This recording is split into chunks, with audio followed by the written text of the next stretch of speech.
बंगाल शायद अब सुभाष चंद्र बोस के नाम से न पहचाना जाए, ममता बनर्जी के नाम से बंगाल जाना जाएगा, जैसी खबरें वहाँ से आ रही हैं। तो आप समझिए ममता बनर्जी चाहती क्या है। अब बीजेपी और मोदी जी क्या कर रहे हैं, वो सिर्फ अपने 14% वोट बैंक के लिए ये राजनीति चलने दे रहे हैं। क्योंकि ममता बनर्जी जो चाहेगी वो होगा, हिंदुओं के साथ खासकर, क्योंकि उनका वोट बैंक मुसलमान है। तो वो आम मुसलमानों को भी भड़काएगी और ऊपर वाले मुसलमान को भी भड़काएगी। सबके जो भी दोष होंगे वो पूरे किए जाएंगे बंगाल में। क्योंकि मोदी जी तो चुप बैठे हैं, बीजेपी सरकार चुप बैठी है, संघ चुप बैठा है।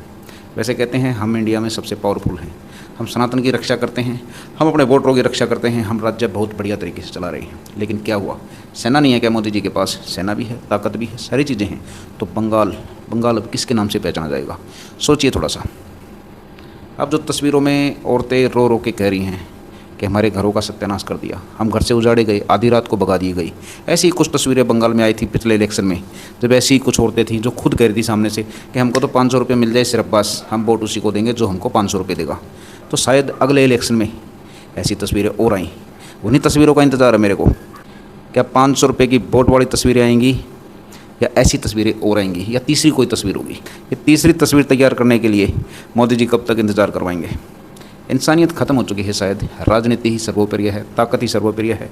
चुपचाप बैठे हैं मोदी जी। मेरे को जंतर मंतर पे एक महाशय मिले थे, बंगाल से ही थे। वो कह रहे थे कि ममता बनर्जी और मोदी जी में साठगांठ हो चुकी है कि आप जब तक चुप रहोगे, जब तक राजनीति का हिसाब किताब सही नहीं हो जाएगा। जब बोलोगे, जब राजनीति अपने हिसाब से चलने लग जाएगी। तो क्या मोदी जी राजनीति के हिसाब से चुप हैं?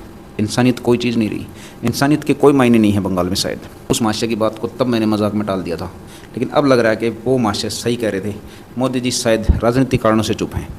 कोई मरे तो मर जाए, नरसंहार होते रहें, बंगाल जलता रहे तो जलता रहे, लेकिन मोदी जी तो चुप हैं और मोदी जी शायद अभी कुछ करेंगे भी नहीं। नमस्कार दोस्तों, क्योंकि बंगाल में इलेक्शन बहुत करीब आ चुके हैं और जितना करीब इलेक्शन आएगा तो ये बंगाल बोस के नाम से नहीं, ये ममता बनर्जी के नाम से पहचाना जाएगा। देखते हैं बंगाल में ये आग कब तक लगी रहेगी और इसमें आप और हम क्या कर सकते हैं।